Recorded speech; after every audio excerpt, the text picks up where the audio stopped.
capítulo 4, hermano, versículo 7 en adelante, de Colosenses.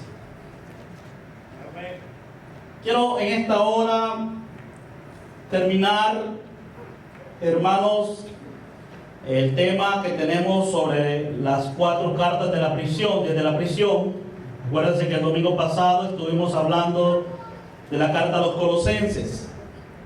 Y hoy vamos a terminar esta carta a los Colosenses, hermanos, con un tema que se llama la iglesia, una obra de gracia de principio a fin. ¿Cómo se titula? La iglesia, una obra de gracia de principio a fin. Y vamos a leer los versículo 7, hermanos, en adelante, pero en este momento solamente el versículo 7, para que ustedes puedan ir después versículo a versículo conmigo estudiando la palabra del Señor. Sean bienvenidos todos a este lugar para aprender la palabra del Señor. Dice: todo lo que a mí se refiere, os lo hará saber Tíquico, amado hermano y fiel ministro y consiervo en el Señor. Vamos a orar. Señor, esta tarde vamos a hablar tu palabra. Señor, necesitamos tu ayuda. Reconocemos, Padre, que somos hombres limitados, Señor, en esta capacidad humana. Y no podemos, Señor, hacer la obra del ministerio si tú no estás, Señor, dirigiéndonos, enseñándonos, instruyéndonos, fortaleciéndonos para la obra del ministerio. Gracias, Señor, por todas estas bendiciones que tú nos has dado. En el nombre de nuestro Señor Jesucristo. Amén y amén. ¿Cuántos alaban el nombre del Señor, hermano? Bueno, quiero, mis amados hermanos,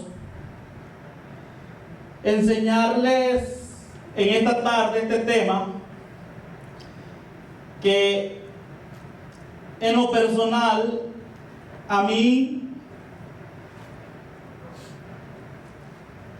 me ha enseñado mucho y quiero transmitirlo con ustedes en este momento.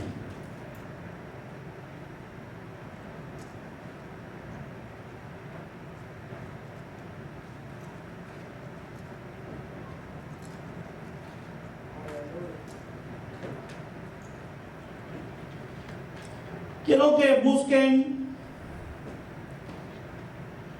hermanos, un pasaje que va a servir como referencia para este tema. En Efesios capítulo 4, versículo 11, ¿verdad? Vamos a ver cuál es el propósito de Dios de dejar estos ministerios, que algunos ya no están vigentes, pero otros sí están vigentes. Ya no están vigentes apóstoles y profetas, pero sí pastores, evangelistas y maestros. Y queremos ver, hermanos, cómo el Señor ha diseñado a la iglesia con un propósito específico. Dice: y Él mismo constituyó a unos apóstoles, a otros profetas, a otros evangelistas, a otros pastores y maestros, con un propósito final. Versículo 12 dice: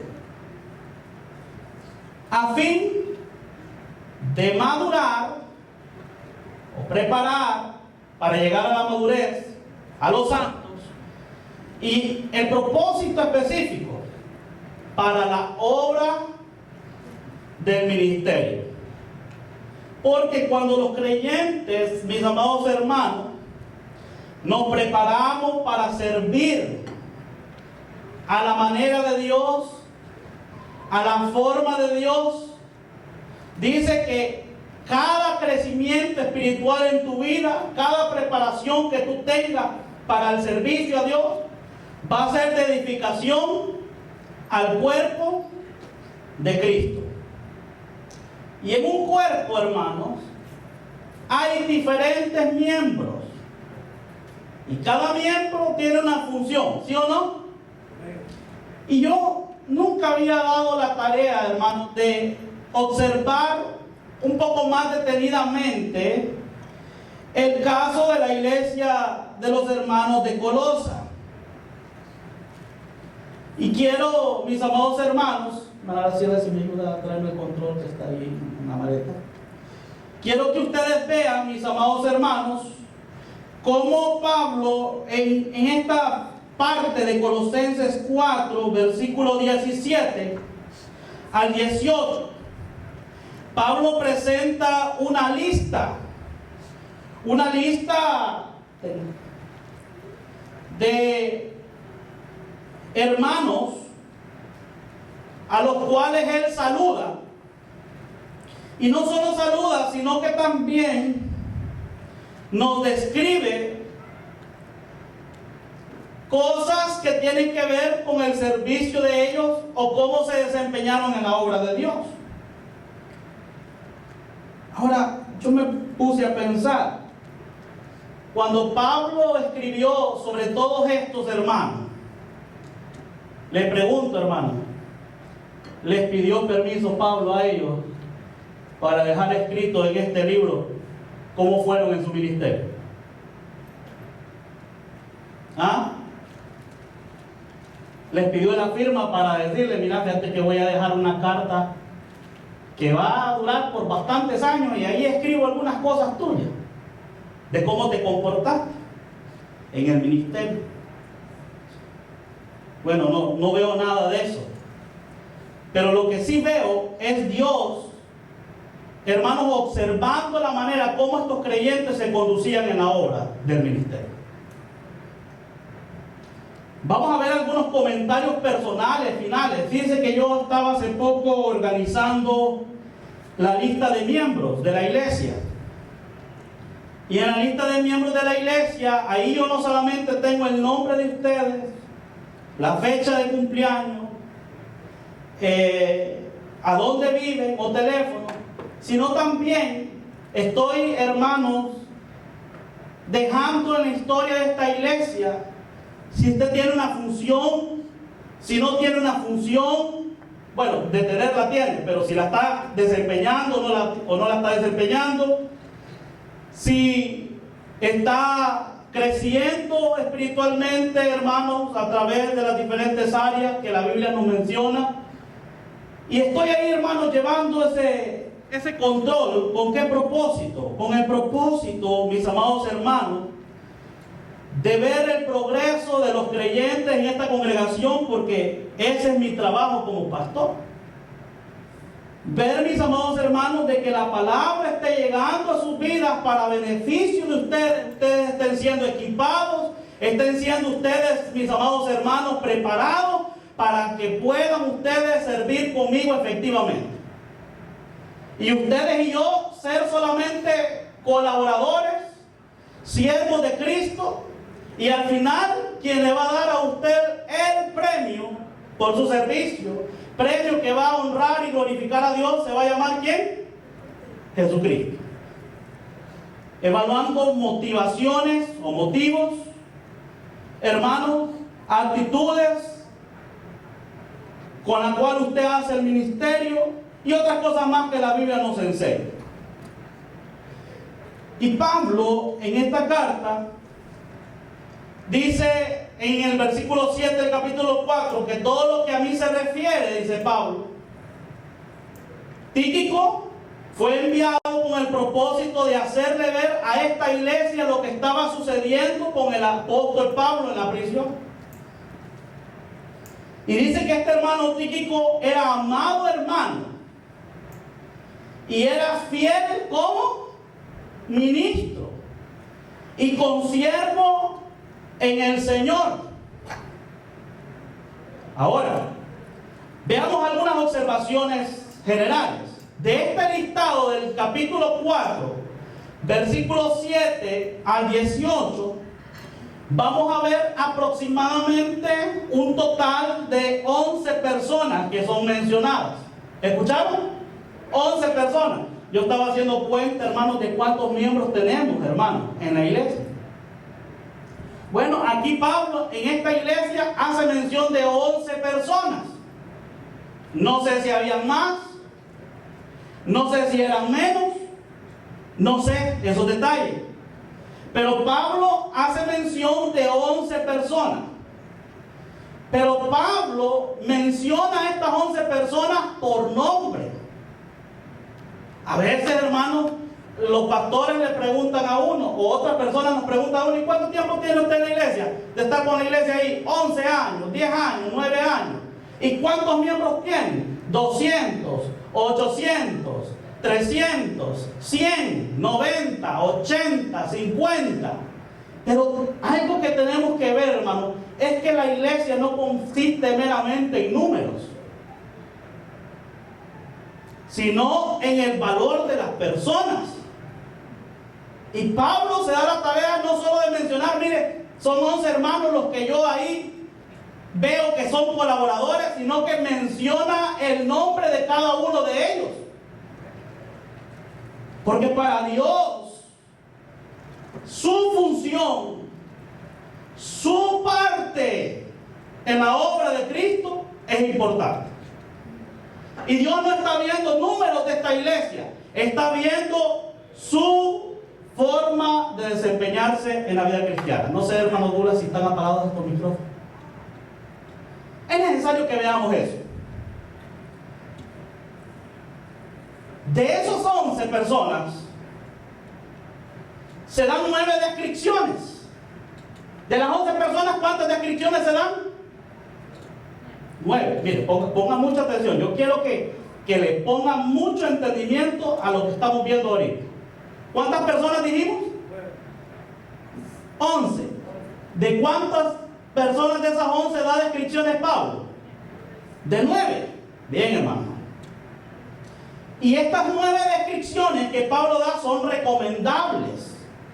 O sea, estas personas están siendo recomendadas por Pablo, están siendo, hermanos, vistas de una manera que Pablo dice: miren, son fieles, son servidores y son personas que confortan mi persona, mi ministerio, mi persona como ministro, como Pablo. La manera como se conducen, dice Pablo, estas 9 personas de estas 11, es una forma que no solamente es de beneficio para la iglesia, sino también de beneficio para mi persona, dice Pablo. Y vamos a verlo. Se mencionan de estas 9 personas tanto creyentes judíos como gentiles, lo que refleja la unidad del cuerpo de Cristo. Y quiero que veamos Efesios 2, 11 y 12. ¿Y por qué digo que eran judíos y gentiles? Porque a veces tenemos un mal concepto. A veces nos preguntan: pastor, ¿y en su iglesia cuál nacionalidad es la que es más abundante de los creyentes? Y dicen: dicen, puertorriqueños. Dicen otros, bolivianos son los que más tenemos. Dicen otros, salvadoreños somos los que más tenemos. Dicen, pero esto pues ha de ser una iglesia conflictiva. ¿Por qué? Porque si están estos hermanos, son difíciles culturalmente. Mucha gente piensa, hermano, que el éxito de una iglesia, el desarrollo de una iglesia, tiene que ver con la cultura. Y que si la gente de esa cultura es trabajadora, entonces la iglesia va a ser trabajadora y vamos a crecer, porque ahí solo bolivianos y salvadoreños hay. Qué raro, hermano. Porque en esta iglesia habían tantos judíos y gentiles. Y miren lo que Dios dice de las diferentes culturas que llegan a Cristo. En Efesios 2:11. Por tanto, acordaos de que en otro tiempo, vosotros los gentiles en cuanto a la carne, erais llamados incircuncisión por la llamada incircuncisión hecha con la mano en la carne. En aquel tiempo estabais sin Cristo y la gente que no era judía, que era gentil, estaba como alejado de la ciudadanía de Israel y ajeno de las prácticas o pactos de la promesa. Estaban sin esperanza y sin Dios en el mundo. ¿Qué más? Versículo 13. Pero ahora en Cristo Jesús, vosotros en otro tiempo que estabais lejos, habéis sido hechos cercanos por la sangre de Cristo. Continuemos leyendo. Porque Él es nuestra paz, que de ambos pueblos hizo ¿qué? Uno. De judíos y gentiles, ¿qué hizo Cristo? Uno. Por eso Romanos dice que ya no hay judío, ya no hay gentil, ya no hay griego, ya no hay esclavo, ya no hay libre, ya no hay hombre o mujer. Hermanos, todos en Cristo somos como uno. No importa cuál sea tu nacionalidad. En Cristo, Dios quiere que entendamos que somos parte de un solo cuerpo. ¿Cuántos dicen amén? Entonces, en una iglesia no deberían haber conflictos, hermanos, por razas culturales. Es que nosotros así hacemos las cosas y así las hacemos. No se trata de cómo las hacemos nosotros los salvadoreños, sino cómo Dios quiere que las hagamos. ¿Escucharon? No se trata de cómo lo hacemos en su país, sino cómo Dios quiere que hagamos las cosas en cuanto al trabajo, al ministerio, a la obra. Y en esta iglesia, hermanos, todos los que menciona, a excepción de unos pocos, eran casi la mayoría judíos, pocos gentiles. Pero aunque habían gentiles, tenían unidad en el cuerpo de Cristo. ¿Cuántos dicen amén? Mire, yo he aprendido a disfrutar de la cultura de cada uno de ustedes. Y les digo que lo que más disfruto es su comida. Yo he aprendido, hermano, a disfrutar las diferencias culturales que hay, pero también entender que en Cristo somos uno. Y cuando me preguntan, ¿y usted qué es? Pues miembro del cuerpo de Cristo, ciudadano del cielo. Allá no voy a llegar yo soy salvadoreño, nacionalidad salvadoreña. No, ¿verdad? Entonces hay que introducirnos eso en la mente, que es bien importante. Pero notemos algunos detalles específicos sobre estos creyentes que se mencionan, que la mayoría de ellos eran, ¿qué decíamos? Judíos. Tíquico. ¿Qué se dice de Tíquico? Que era un fiel ministro. Pero era fiel porque él era así o por la gracia de Dios, dice Pablo. Por la gracia de Dios, él era fiel. Este hermano se menciona varias veces. De hecho, este hermano Tíquico era el portador de esta carta. ¿Escucharon? Era el portador de la carta a los hermanos de Colosa. O sea que Pablo le escribió, o mejor dicho, envió esta carta con Tíquico. Y se la envió. A la par de Tíquico había otro hermano también que fue acompañándolo para llevar la carta de Éfeso. Ya lo vamos a ver más adelante. Fue el portador de la carta a los hermanos de Éfeso,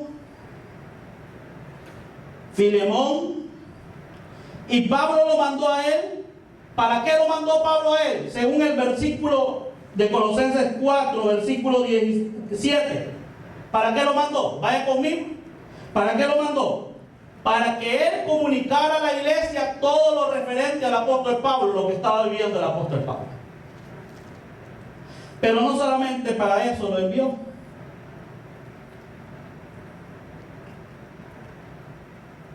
También lo envió para que pudieran los creyentes orar por el apóstol Pablo.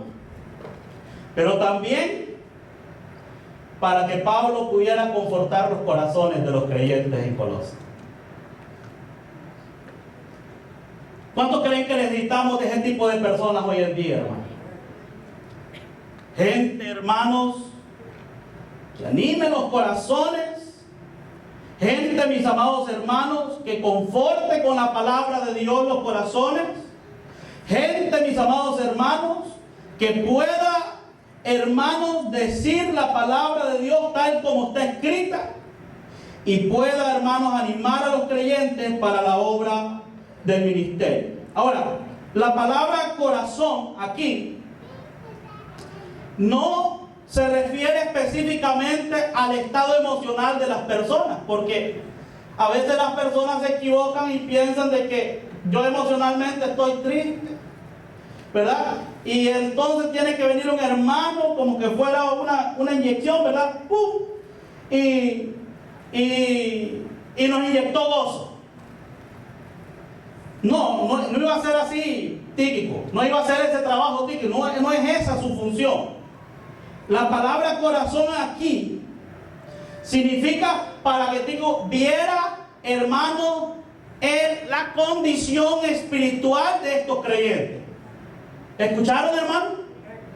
La condición espiritual de estos creyentes. O sea, Pablo estaba tan preocupado que dijo, mira, hermano, tú eres un hermano, un colaborador muy fiel mío, pero mira, te voy a enviar a esta iglesia, ¿verdad? Y ve a decirles todo lo que me está pasando, pero también verifica la condición espiritual de ellos. Conforta sus corazones. Enséñales cómo deben de caminar en la vida en Cristo. Enséñales. Ya el día miércoles, con los estudiantes del instituto, estuvimos viendo para qué es útil la palabra de Dios, ¿verdad? Y dice que la palabra de Dios es útil para enseñar. ¿Para qué? Para redarguir, para corregir y para instruir. Y explicamos qué significa cada una de esas cosas. Y no podemos elegir solamente, hermano, enseñar y no redarguir y no corregir y no instruir. Porque la palabra se usa para todo esto. Entonces, hermano, Pablo envió a este hombre para que pudiera hacer esa tarea en los corazones de los hermanos. La palabra corazón está aquí en sentido metafórico. No es que iba a venir Tico que iba a abrirle el corazón. Ah, sí, mira, aquí hay un problema, tiene una raíz de amargura. No era esa la función de él. Era, hermanos, ver cómo estaban caminando espiritualmente y enseñarles con la palabra, hermanos, cómo debían responder a Dios. Y necesitamos esa clase de personas, hermanos. Pues yo puedo apelar a sus emociones, pero puedo no enseñarles fundamentos de la palabra de Dios. Onésimo. Miren qué dice después. En el versículo 9 dice, con Onésimo, o sea, a otra persona que acompañaba a Tíquico, ¿quién era? Onésimo. ¿Y cómo era Onésimo? Onésimo, dice este versículo, que era amado, fiel, hermano, que es uno de vosotros porque era miembro de esa iglesia. Y todo lo que pasa aquí con nosotros, dice, también Onésimo se lo va a hacer saber. Ahora, ¿saben ustedes qué significa el nombre Onésimo? ¿Saben qué significa? Significa útil. ¿Qué significa? Útil. Eso significa Onésimo. Y quiero explicarles algo de Onésimo. En Romanos capítulo 4, versículo 9, Onésimo era un esclavo. Era un esclavo de un hombre que se llamaba Filemón. De hecho, toda la carta que Pablo envía a Filemón es apelando al perdón de Filemón por Onésimo. Porque aunque la Biblia no esclarece el asunto, es que Onésimo hermanos, había huido de su amo. No sabemos si es que este esclavo había robado a Filemón. No sabemos si había desobedecido y ahora andaba huyendo y posiblemente estuvo en la cárcel con Pablo. Y ahí, hermanos, conoció el evangelio por boca de Pablo. Pero en pocas palabras, en aquel entonces, este esclavo era un delincuente. Pero ¿cómo había llegado a ser fiel, hermano? Solo a través de la gracia de Dios. Pero, hermanos, ¿están conmigo? ¿Me están siguiendo? Yo espero que ustedes estén conectados. Entonces, ¿qué decíamos que significa onésimo? Significa útil. Pero miren qué parafraseo utiliza Pablo aquí, ¿verdad? En Filemón, Pablo dice que Onésimo había sido útil en su ministerio. Pero para Filemón no fue útil Onésimo, sino que fue inútil. O sea, útil, fue inútil, pero en la gracia llegó a ser útil. ¿Escucharon, hermano, lo que Pablo está diciendo? Útil, era inútil, pero en la gracia llegó a ser útil. Eso es lo que está diciendo Pablo en pocas palabras. Entonces, Onésimo, un siervo inútil que llegó a ser útil por la gracia de Dios. Por la gracia de Dios. ¿Qué podemos aprender esto, hermano? ¿Verdad que la gracia, hermano, puede hacer grandes cosas en nosotros? Y cuando hablamos de la gracia, hermano, quiero decirles que estamos hablando de Cristo. Cristo puede llegar a hacer grandes cosas en nuestra vida. ¿Cuántos dicen amén a eso? Y mire todo lo que está escribiendo Pablo, ¿verdad? Ahora, ¿le gustaría a usted que alguien escribiera de usted, de cómo es usted ahorita, y que quede esa carta por largos años y que lo sepan varias iglesias? Porque a mí me gustaría que dijeran como de Tíquico, ¿ah? Pero que dijeran que soy como Onésimo y que quede en una carta. Y que no solamente me va a leer el pastor de la iglesia que envió la carta, sino que van a pasar esa carta a todas las iglesias. ¿De qué acusáramos a Pablo nosotros? De difamador, ¿no?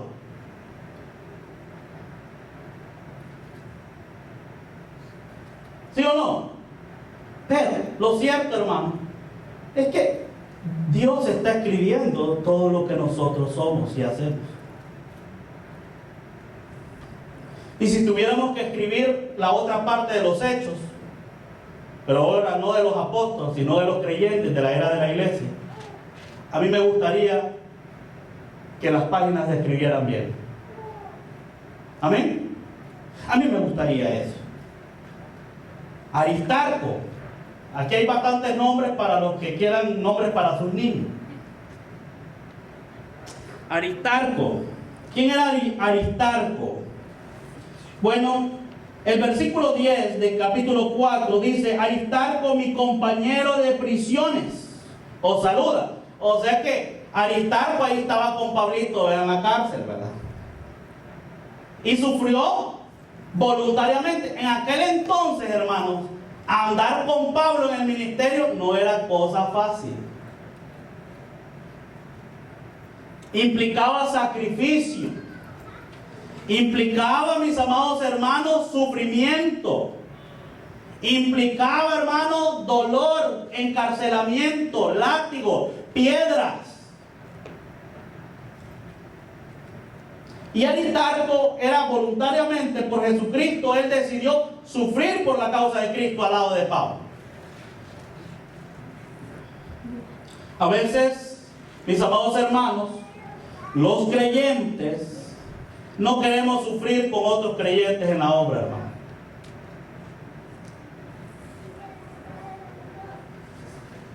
Me gustaría saber si todos están con su mente acá, porque no escuché ningún amén. Pero a veces los creyentes no queremos sufrir por la causa de Cristo. Creo que, hermanos, que nos hemos acomodado mucho en nuestra vida, hermano, diaria. No queremos esforzarnos en Cristo, hermanos, para hacer su obra. Este hombre voluntariamente, hermano, decidió estar a la par de Pablo y sufrir lo mismo que Pablo sufría. Si eran cárceles, cárceles. Si eran piedras, piedras. Si eran vituperios, pues vituperios. Es bien importante, hermanos, que esta iglesia entienda, hermanos, que los ministros necesitamos la compañía de ustedes. Pero la compañía no solo en los buenos momentos, sino también en los malos momentos. Entonces, ahí usted puede ver cómo era Tíquico, cómo era Demas, cómo era Onésimo y cómo era Aristarco. Pero también hay un hombre que ya se había mencionado anteriormente en la Biblia, y este se llama Marcos. ¿Y usted sabe quién era Marcos? ¿Quién sabe quién era Marcos? ¿Quién? El sobrino de Bernabé. Ah, bien. Era el sobrino de Bernabé. Déjenme contarles un poquito de Marcos, cómo era Marcos. Porque primero leamos cómo era Marcos según Pablo aquí en Colosenses 4:10. Dice: Marcos, el sobrino de Bernabé, acerca del cual habéis recibido mandamientos, si fuera a vosotros, ¿qué? Dice: recíbalo. Pues yo me pregunto, ¿y por qué Pablo estaba pidiendo que la iglesia lo recibiera? ¿Será que no lo quería la iglesia ahí con él? ¿Qué había pasado? Bueno, le voy a contar qué había pasado. A veces nosotros no entendemos qué cosas suceden, hermanos, pero es bueno que veamos lo que la Biblia nos explica. Hechos 12:12. ¿Están conmigo, hermano? ¿Qué pasó en Hechos 12:12? ¿Lo tienen? Hechos 12:12. Dice: y habiendo considerado esto, llegó a casa de María, la madre de Juan, el que tenía por sobrenombre Marcos, donde muchos estaban reunidos y estaban ¿cómo? Orando. Y ahí estaba Pedrito, ¿verdad? Cuando fue liberado de la cárcel, y fueron a la casa de María, ¿verdad? Y ahí en la casa de María, ¿verdad?, vieron a este personaje Marcos, y estaba como Marcos, hermano. Hermano, ¿cómo estaba Marcos? ¿Qué estaba haciendo Marcos? ¿Ah? Orando. Ahí estaba orando el hombre, ¿verdad? Estaba buscando de Dios. Estaba, hermano, sirviéndole a Dios. Marcos era prácticamente el apoyo directo de Pedro. Se lo voy a mostrar. Primera de Pedro 5:13. Primera de Pedro 5:13. Vaya conmigo, por favor. ¿Cuántos están conmigo? Ponga mucha atención, porque estos datos es bueno que los conozca. Dice: la iglesia que está en Babilonia, elegida juntamente con vosotros. ¿Y qué decía Pablo de Marcos? ¿Cómo lo consideraba Pedro, perdón? Mi hijo, decía Pedro. O sea, Pedrito quería mucho a Marcos, ¿sí o no? Pero ¿saben qué pasó con este hijo amado de Pedro? Volvamos a Hechos 12, versículo 25. Y Bernabé y Saulo, cumplido su servicio, volvieron a Jerusalén, también llevando consigo a Juan, el que tenía por sobrenombre, ¿qué? Marcos. En el primer viaje misionero, dijeron Bernabé y Saulo: mira, ¿y a quién llevamos con nosotros para que nos colabore? Y dijeron: mira, a ese que pasa orando ahí en la casa de María. ¿Al amigo de quién? ¿Al hijo de quién? De Pedro. ¿Verdad? Llevemos a Marcos. Ese es un buen prospecto para el ministerio. Pero ¿qué pasó después? Capítulo 13, versículo 5. ¿Qué dice el versículo 5? Y llegados a Salamina, anunciaban la palabra de Dios en las sinagogas de los judíos. Tenían también a Juan de Dante. Y ahí en el primer viaje, ahí estaba Juan Marcos ayudando a Bernabé y a Saulo. Estaba activo. Algo pasó. Algo pasó. Capítulo 15, versículo 36 de Hechos. 15:36. ¿Qué pasó en el capítulo 15, versículo 36, hermano?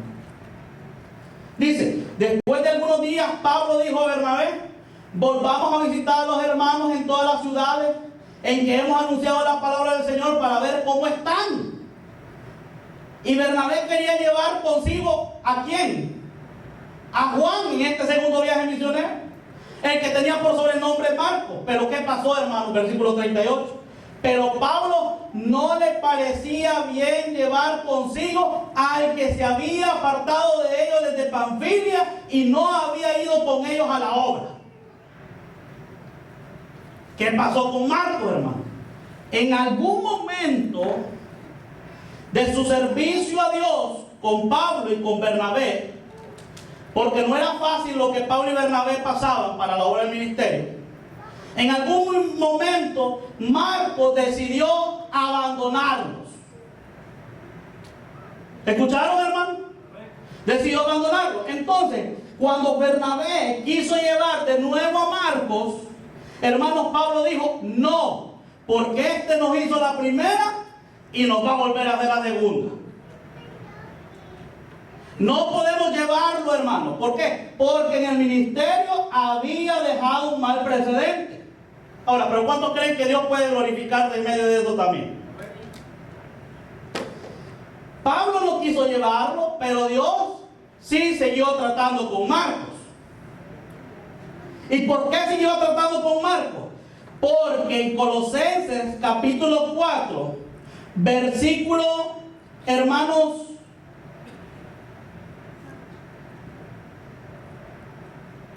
¿qué versículo? 10, dice que Marcos, Pablo le estaba dando un mandamiento a la iglesia de que lo recibieran. Ahora, Pablo en el segundo viaje misionero no quería llevar a Marcos, pero aquí, ¿qué estaba haciendo Pablo? Hermano, ¿qué estaba haciendo Pablo aquí ahora? Recomendando, y le estaba diciendo a la iglesia: les doy una orden, miren, ¿saben qué? Reciban. Es cierto, dio un mal testimonio, nos abandonó en el primer viaje, no quise llevarlo en el segundo porque consideré que no era el tiempo todavía para tenerlo con nosotros, ¿verdad? Hasta que Dios tratara con él, y entonces Dios trató con él. ¿Qué hizo Dios con él? No sé, hermano. Pero el asunto es que aquí, y ahora Pablo ya está diciendo: ¿sabe qué? Reciban.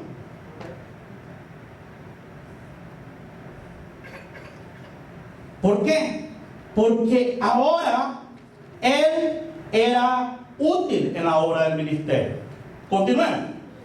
Vámonos a la presentación. ¿Qué puedes aprender de esto entonces, hermano? Que al igual que Marcos, hermano, muchas veces nuestras acciones en la obra de Dios no son correctas. Yo le voy a decir algo, hermano: no pierda las oportunidades que Dios le da, porque hay oportunidades que llegan y no vuelven. No las pierda. Otro más que menciona Pablo aquí está en el versículo 11. Y Jesús, llamado, ¿cómo le decían? Justo. O sea, justo era el sobrenombre. Pero la pregunta es, hermano, ¿tenía algo de justo? No lo sé. Dios lo sabe. Este se llamaba Jesús y de sobrenombre le decían: mire, fíjese que yo no sé si allá en Bolivia sucede eso, pero cuando queremos dar referencia a una persona, a veces le decimos el nombre y la gente no lo conoce. Le dicen el sobrenombre: ah, sí, ya sé quién es, dice. A este lo llamaban a Jesús. ¿Cuál Jesús? El que le dicen justo, hombre. Sí, ya sé quién es. Por el sobrenombre lo reconocían.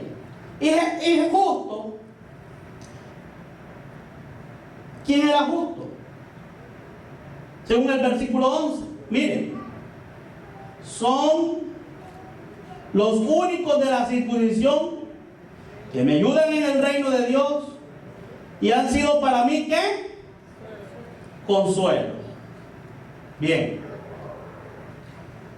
Él llegó a ser, primero, era un enemigo del evangelio al principio, pero después justo llegó a ser un consuelo para Pablo, hermano. Fíjense que el día de ayer estuvimos en una actividad en la iglesia. Por primera vez yo vi a una hermana que se involucró en el servicio en la obra. Y no esté en su mente ya queriendo saber quién es la hermana, ¿verdad? Porque no lo voy a decir. Y no es ni la persona que ustedes imaginan.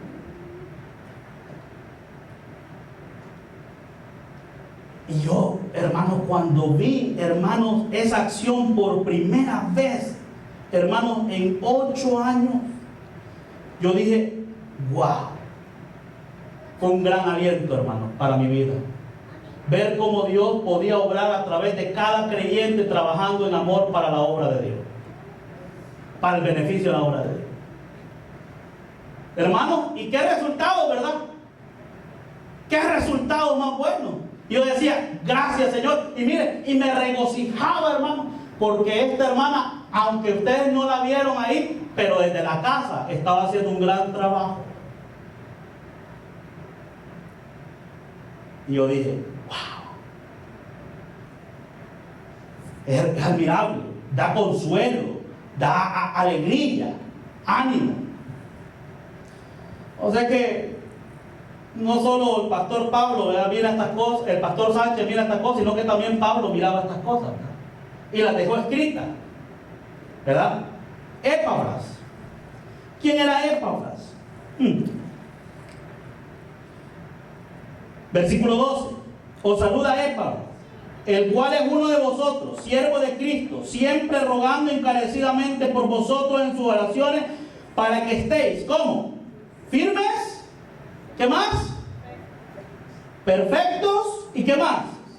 Y completos. Epafras, hermanos, para los que no saben, Epafras fue el fundador de la iglesia de Colosa. ¿Escucharon? Fue uno de los fundadores de la iglesia de Colosa. Epafras. Y Epafras era un gran orador.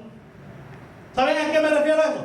Él tenía un ministerio muy preciado, tan necesario ahora en las iglesias, y que casi no hay creyentes, hermanos, que tengan este ministerio. Y es el ministerio de la oración.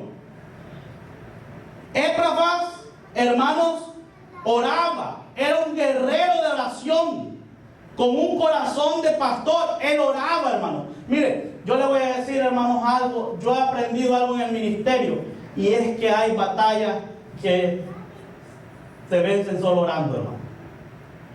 ¿Escucharon, hermano? Hay batallas que solamente se vencen orando. ¿Y qué oraba Epafras por los creyentes? Oraba por 3 cosas. Oraba por firmeza.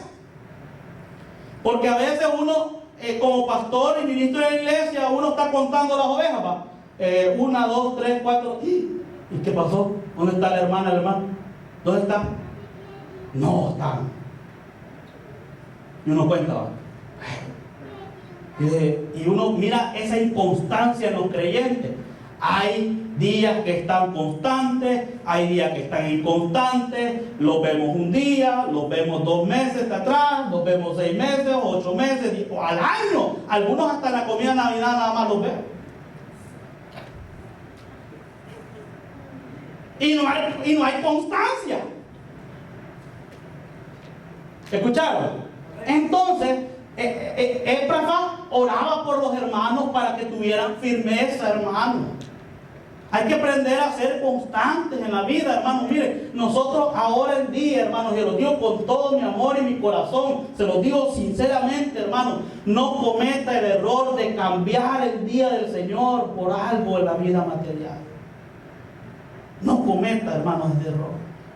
Es mejor un día, dijo el salmista, en la casa del Señor que 1000 fuera de ella. Y oraba Éfrafa por firmeza. ¿Cuál era la otra cosa que oraba Éfrafa? Para ser perfectos. ¿Qué significa perfectos aquí? Maduros. A ver, ¿cómo se comportan los niños cuando son inmaduros? Dígame una acción de un niño cuando es inmaduro, hermano. Se tira al suelo. Y hace berrinche, ¿verdad? Y está... Y uno les está diciendo, mira, esto y lo otro, hacerlo. Entonces, no solo eran inconstantes los creyentes, sino que también, por ser inconstantes y no crecer en la palabra, estaban...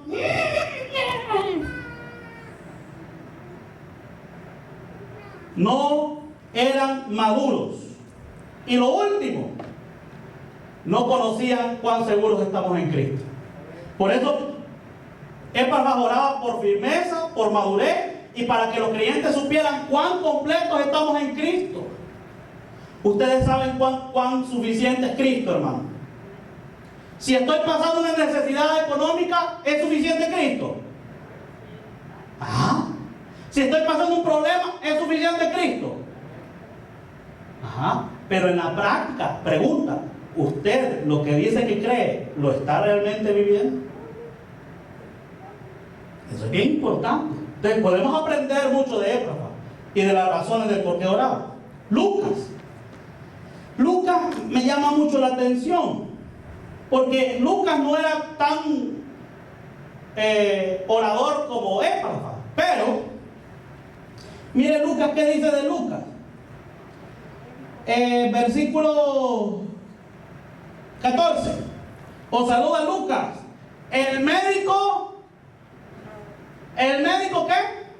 Ahora, pregunta, ¿eso de ser médico era un trabajo secular, sí o no? Sí, pero ¿lo ponía a disposición de la iglesia? ¿Sí o no? ¿Saben qué me dice quién era Lucas? Lucas, aparte de ser un gran historiador, era un mayordomo. Les voy a explicar por qué. Porque sus habilidades las ponía para el servicio de Dios. Miren, aquí hay carpinteros, mecánicos, hermanas que saben coser, hermanas que saben cocinar, hermanas que saben cantar, hermanas que saben hacer tantas cosas que yo me miro, wow. Yo digo, hermanos, también nosotros sabemos hacer muchas cosas. La pregunta es, ¿todas esas habilidades las estás poniendo al servicio de Dios? ¿Las estás poniendo para el servicio de Dios? ¿Estás como Lucas? Lucas sabía dar medicina, ¿verdad? Y curaba. Miren, allá iba Lucas a la cárcel donde estaba Pablo y como usted sabe que les ponían unas esposas en las manos y en los pies, ¿verdad? Y eso les provocaba úlceras. Y allá estaba Lucas, mire, curando a Pablo. Y mira, tomate una tetraciclina por aquí, te va a caer bien. Yo no sé qué medicamentos usaban aquel entonces, ¿verdad? Hermano, ¿usted sabe cómo la obra de Dios puede ser beneficiada con sus talentos y habilidades? Pero a veces los enterramos, hermano. Usted puede llegar a ser muy útil, pero no desaproveche esos talentos. Sea como Lucas, amado, médico y amigo personal de Pablo. ¿Podemos aprender mucho de Lucas? Sí. Demas. ¿Qué era Demas? ¿Qué llegó a ser Demas? ¿O qué era Demas? Primero, llegó a ser un trabajador piadoso. Déjenme mostrárselo.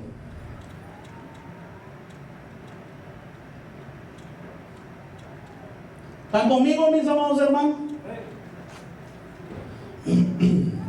Busque conmigo Colosenses 4:14, nuevamente. Dice, os saluda Lucas el médico, amado. ¿Y quién más dice Pablo también ahí? Demas. O sea, para ese entonces, Demas estaba trabajando como colaborador con Pablo, ¿sí o no? Sí.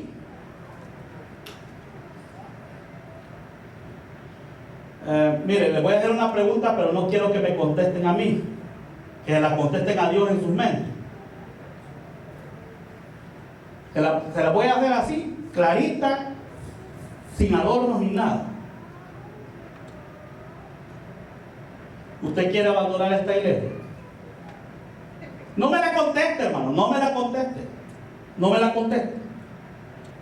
No quiere trabajar en esta iglesia, quiere abandonar, no me la conteste. Mire el caso de Demas. Demas era un colaborador, pero mire qué pasó con Demas.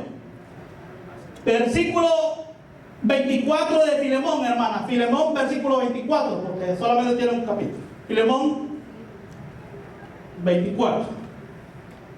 ¿Lo tienen?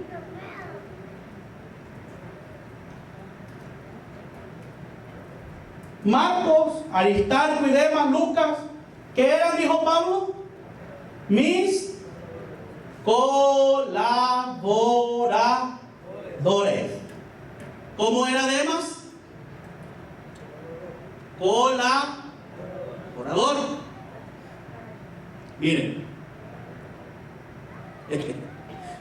una de las cosas que yo he aprendido, hermano, es que cuando nosotros le delegamos un trabajo a los miembros de la iglesia, ellos se van a enfrentar con un problema. Y es de que es fácil ser un líder cuando todos te apoyan, ¿sí o no? Pero qué difícil es ser un líder cuando nadie te apoya, ¿verdad?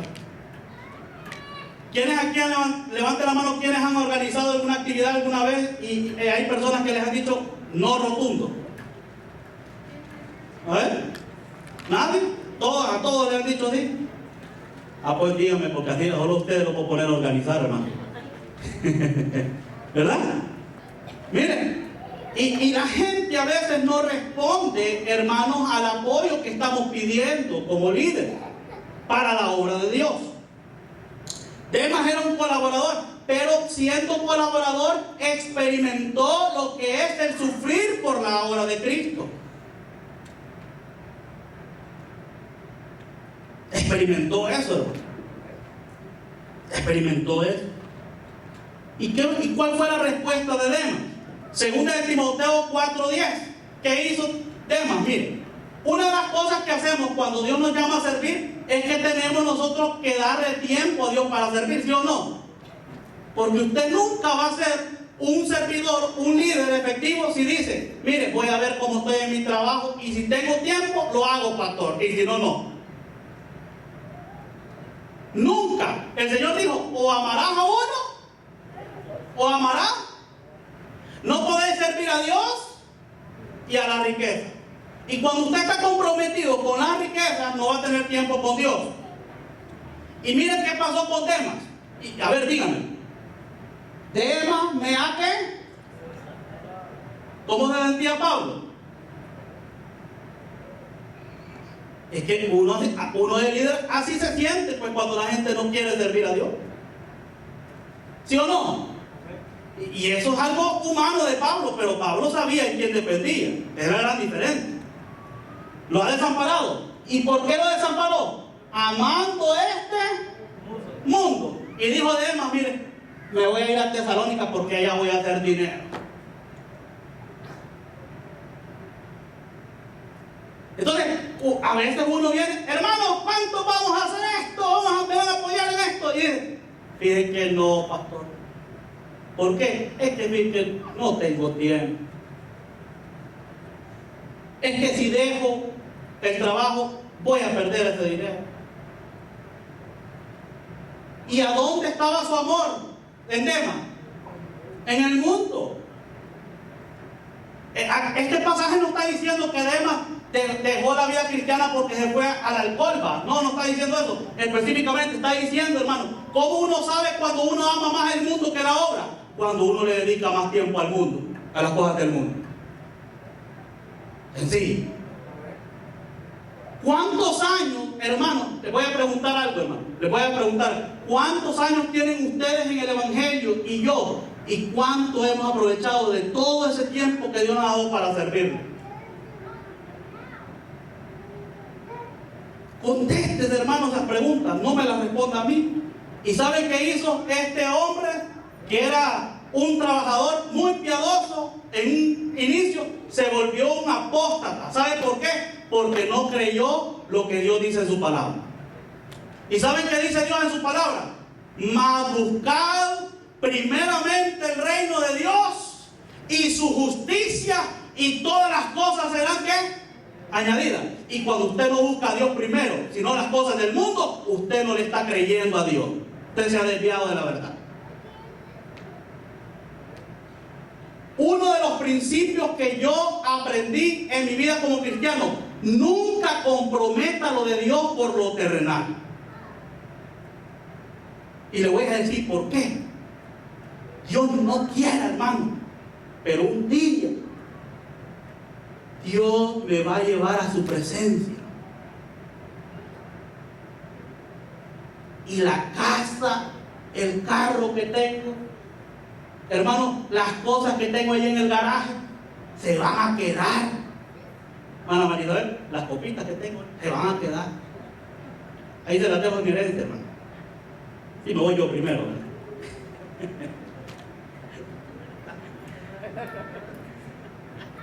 Se van a quedar.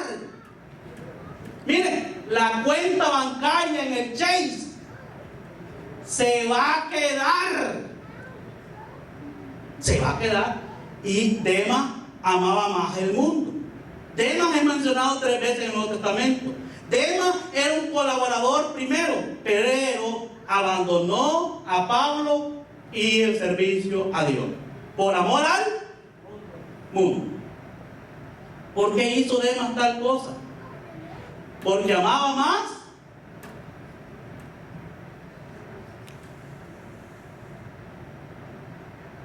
algo que aprendí yo es que en la vida de un ser humano hay 2 lenguajes: uno el verbal y el otro es el corporal. ¿Sí o no?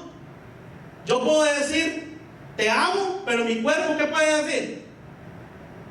Que no es cierto, ¿verdad? ¿Verdad que sí?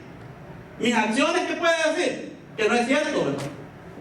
Usted puede decir, mire, yo amo a Dios, pero ¿sabe qué dice la Biblia? Que el que ama a Dios guarda sus mandamientos.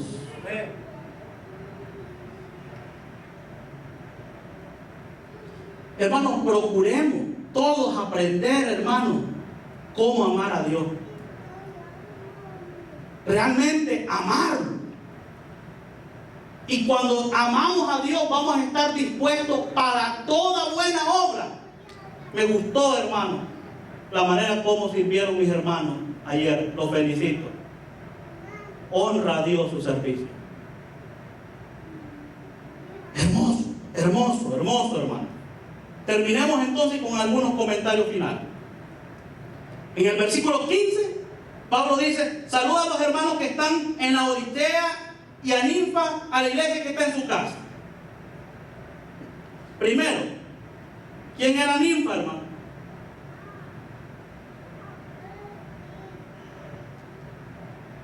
¿Saben?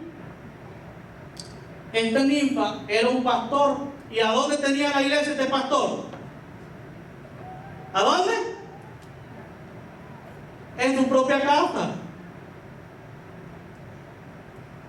Levánteme la mano aquí, ¿cuántos pastores hay? Eso me preocupa, mire, porque cada hombre es un pastor. Cada hombre está llamado a alimentar a sus ovejitas en su casa. Ustedes tienen una iglesia en su casa, hermano. Hermanos, les saludo a los pastores de los hogares, les saludo. Les animo a que les enseñemos la palabra a nuestra familia. Amén. Es un pastor en práctica. Un pastor alimenta. Otra instrucción, versículo 16. ¿A cuánto les gusta leer, hermano? ¿Sí? Vamos a ver, versículo 16 dice: cuando esta carta haya sido leída entre vosotros, haced que también se lea en la iglesia de los laodicenses, y que la de la Laodicea la leáis también vosotros. O sea que Pablo da una instrucción a leer la palabra de Dios. Hermanos, ¿cuántos dedicamos un tiempo para leer la palabra de Dios? Quiero darles un consejo, hermano, como pastor, a todos los varones y hermanas de aquí en la iglesia. No se acostumbre, no tengo aquí conmigo el teléfono, a leer la Biblia en el teléfono. No es porque sea pecado. Le voy a explicar por qué. Porque, hermano, es bueno, hermano, que usted tenga su Biblia y pueda hacer uso de referencias cruzadas. Hermano, anotar explicaciones de contexto, anotar algunos comentarios. Y si usted no es diestro en la tecnología, no va a poder hacer eso como podría hacerlo con un lapicero y su Biblia ahí, y hermano, y puede poner usted referencia. Y cada día, hermano, tómese una tacita de café y dedique un tiempo para leer la palabra de Dios. ¿Cuántos creen que es bueno eso, hermano? Dedique, hermano, mire, se siente tan bueno. Yo a veces me he sentado, hermano, ahí solito en la oficina, y yo doy gracias a Dios. Allá llega mi esposa con una tacita de café, y me estoy con la tacita de café y tomándome yo el cafecito, pero disfrutando la palabra. Hermano, practique esas cosas, ore, lea la palabra, llene cada día su mente de las verdades de Dios. Estas son instrucciones para la iglesia. ¿Cuántos dicen amén? Hagámoslo, hermano. A veces nosotros, mire, si leyera el tiempo que dedicamos en leer en el Facebook, lo leyéramos en la Biblia, hermano, fuéramos tremendos, ¿verdad, hermano? Fuera tremendo eso, fuera tremendo, claro que sí. Una exhortación final a Arquipo. ¿Y cuál era la exhortación? Porque yo no sé, aquí no dan detalles, pero a Arquipo se le había delegado un ministerio en la iglesia. No sé si Pablo lo llama porque se había descuidado o qué. Pero ¿saben qué le dice Pablo a Arquipo? Le dice en el versículo 17. ¿Qué le dice? Lean conmigo. ¿Qué le dice? Le decía Arquipo: mira que cumpláis el ministerio que recibiste de él, Señor. Esta es una instrucción para todos. Levanten la mano todos los que tienen un ministerio aquí asignado, por favor. 1, 2, 3. Les voy a corregir en algo, ¿no? Yo esperaría que todos me levantaran la mano, porque todos tenemos el ministerio de la reconciliación.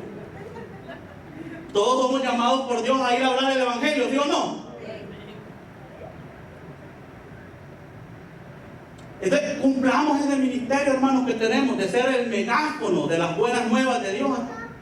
Puede ser que usted no tenga un ministerio aquí específico en la iglesia, pero tiene el mejor ministerio. Vaya, hable el evangelio, reprodúzcase como oveja.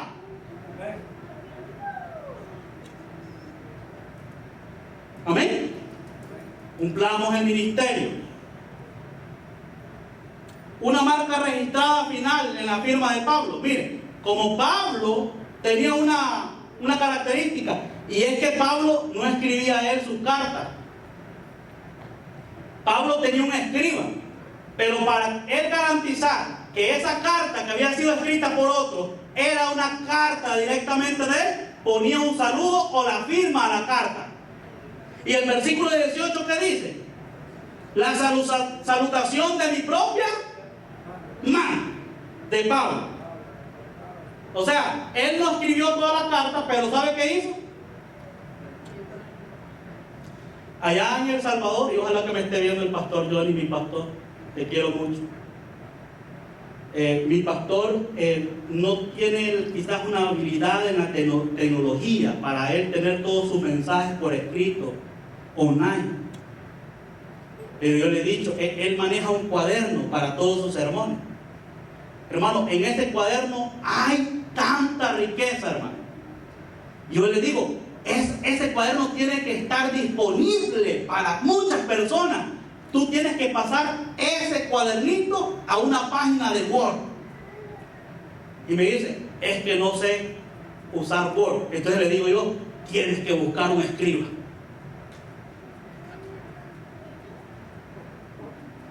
Tienes que buscar un escriba, hermano.